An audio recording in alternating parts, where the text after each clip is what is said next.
Good morning MP news channel में आप सभी मित्रों का हार्दिक स्वागत है। मित्रों, आईपीसी यानी अपराध दंड संहिता में एक धारा है 124 कैपिटल ए 124 कैपिटल ए, वो देशद्रोह से जुड़ी हुई है और करीब एक साल से सुप्रीम कोर्ट में उसको लेकर के सुनवाई चल रही है और उसका आधार यह है कि इस धारा का बहुत दुरुपयोग हो रहा है, इसलिए इसे खत्म कर दिया जाए या फिर इस धारा को बड़ी संविधान पीठ के पास भेज दिया जाए। अभी इसकी 3 सदस्यीय पीठ जांच सुनवाई कर रही है। अब इसे 5 सदस्यीय या उससे बड़ी संविधान पीठ के पास भेजने की बात हो रही है और इसे खत्म करने की मांग भी याचिकाकर्ता कर रहे हैं। दोनों मांग है, या तो इसे खत्म किया जाए या फिर इसे बड़ी संविधान पीठ को भेजा जाए ताकि इसकी वैधता और इसके दुरुपयोग को लेकर के चर्चा की जा सके। दोस्तों, यह एक गंभीर विषय है, देश से जुड़ा हुआ है, राष्ट्रवाद से जुड़ा हुआ है, देशभक्ति से जुड़ा हुआ है। जब राष्ट्रवाद होगा तो देशभक्ति होगी और कुछ गद्दार देशद्रोही होंगे, उन्हें सजा दिलाने के लिए ही यह कानून बनाया गया था। यह कानून 1870 में जो कानून बना था उसके आधार पर है और इसी आधार पर इसका विरोध हो रहा है और विचार हो रहा है कि इस पर क्या किया जाए।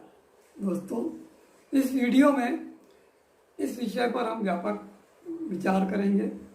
यह इसलिए ज़रूरी हो गया है कि सोशल मीडिया, प्रिंट मीडिया, अखबारों के एडिटोरियल और बहसों में यह बात बार बार कही जा रही है कि इसे खत्म किया जाए, जबकि मामला सुप्रीम कोर्ट सुन रहा है।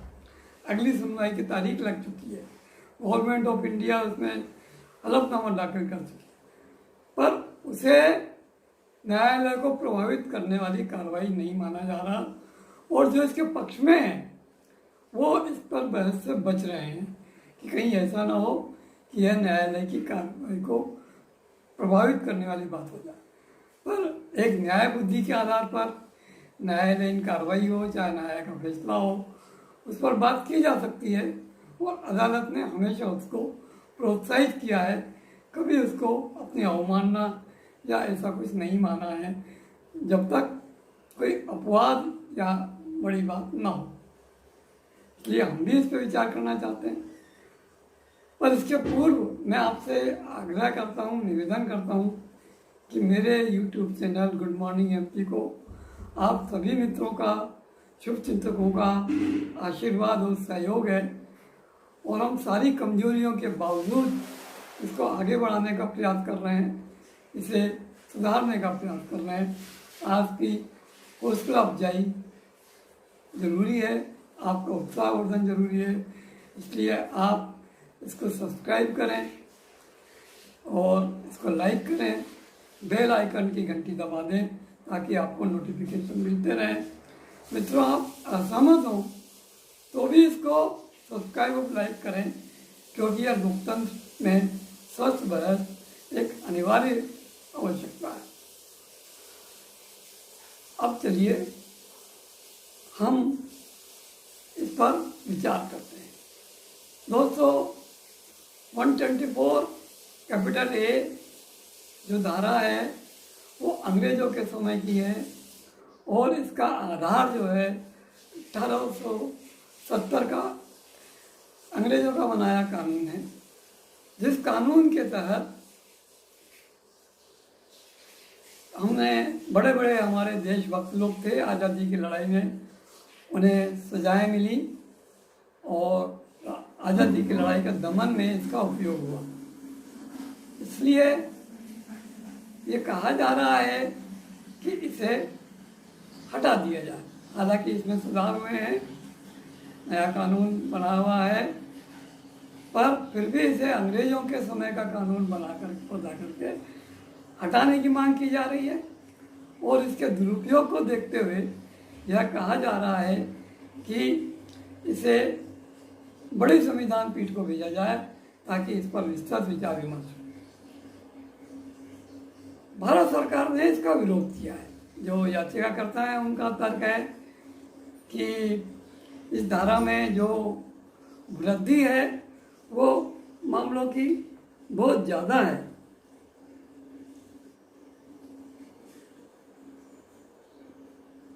और यह साफ कहा गया है कि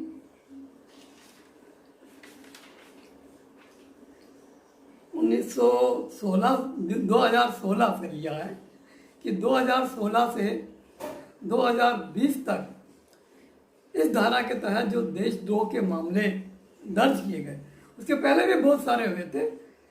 ये जो आंकड़ा बताया जा रहा है 2016 से 2020, उससे भी ज़्यादा हुए थे। पर यह समय वर्तमान मोदी सरकार का समय है और इसलिए इसका भी एक राजनीतिक एंगल है। और ये कहा गया है कि 2016 से 2020 तक 160% मामले देशद्रोह के इस धारा के तहत दर्ज हुए, जबकि इसमें सजा की जो दर है वो मात्र 3% है, यानी बहुत कम है, निराशाजनक है। इसलिए इसे हटा दिया जाए। दोस्तों, हत्या के मामलों में तो ये दर तो बहुत ही निराशाजनक है। बलात्कार के जघन्य अपराध के मामले में बहुत निराशाजनक है, जबकि उसमें तो निर्भया कांड के बाद में मृत्युदंड तक का प्रावधान कर दिया गया, पर फिर भी लोग नहीं हटे। तो यह कोई आधार नहीं है, बात नंबर 1। और यही बात गवर्नमेंट ऑफ इंडिया ने, भारत सरकार ने अपने हलफनामे में भी कही है। उसने कहा है कि 1964 का जो संविधान पीठ का फैसला है, जिसे हम लोग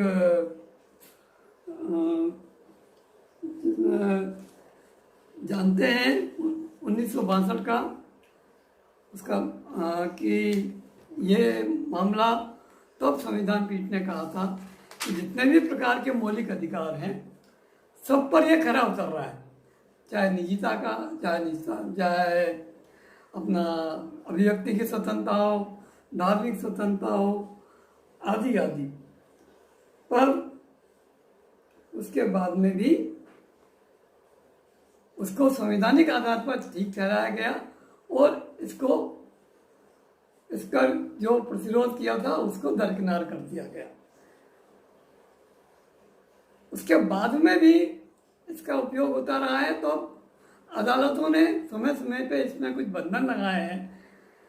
इस कानून में यह है कि आप देश के खिलाफ उकसाते हैं तो आपके खिलाफ ये धारा का उपयोग किया जाएगा। और उकसाने में सरकार की बहुत तीखी आलोचना की जाती है, कटु आलोचना की जाती है, कुछ लोग लक्ष्मण रेखाएं पार कर देते हैं, तो यह सही है। और सरकारें ऐसे विरोध को दबाने के लिए भी इस कानून का उपयोग कर लेती है। ये गलत है, अदालतों ने बार बार फटकारा है। और साथ ही इसके दुरुपयोग को रोकने के लिए यह व्यवस्थाएं भी दी गई हैं कि सिर्फ आलोचना काफ़ी नहीं है, हिंसा भड़काने के लिए, उकसाने के लिए आप आलोचना कर रहे हो, ये काफ़ी नहीं है। यह अपील पर्याप्त नहीं है। अपील के साथ साथ उसमें हथियारों का उपयोग जैसी कोई बात आनी चाहिए कि आप हथियारों का प्रयोग करें, हिंसा करें, आदि आदि, तब ये इसके लिए एक फिट केस बनता है। पर ये इस मामले में अदालतों के जो अपीलें हैं, जो टिप्पणियां हैं या जो फैसले हैं वो कमज़ोर हैं, इसलिए इसका दुरुपयोग नहीं रुका। और इसीलिए ये 2016 से 2020 के बीच में 160% इसको दर्ज करने का मामला आ गया। और हाल ही में जो मेवाड़ी वाला मामला हुआ, जो दूसरा मामले हुए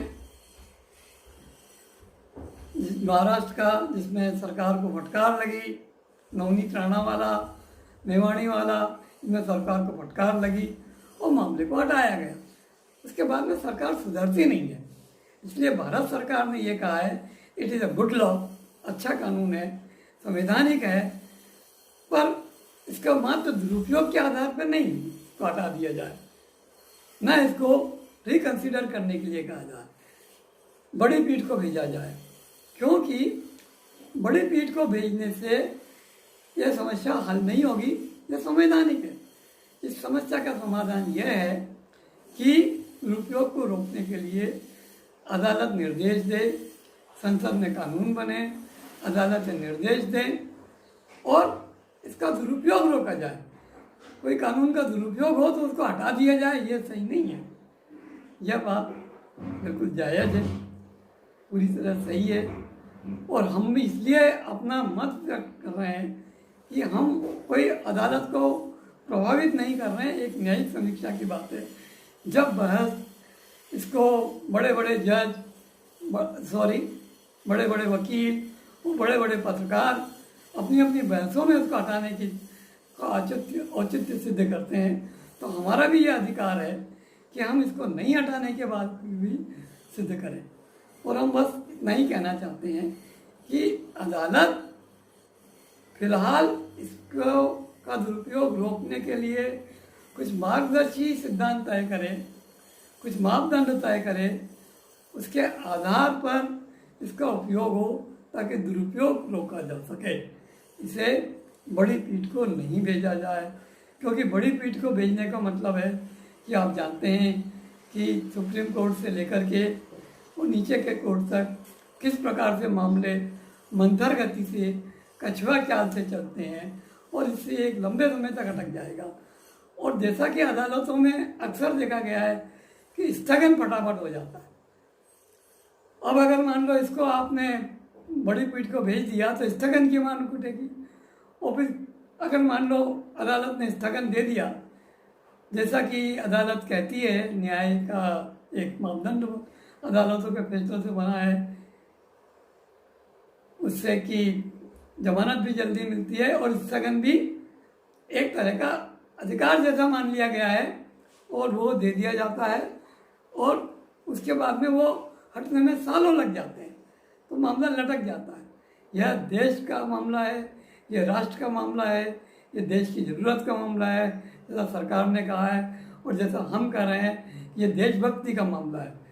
ऐसे कोई कार्रवाई इसके खिलाफ होती है तो इससे देशभक्ति, देश की भावना, देश की सुरक्षा के लिए की भावना कमज़ोर पड़ती है, और यह देशद्रोह को कमज़ोर करने का मतलब है राष्ट्रभक्ति को कमज़ोर करना।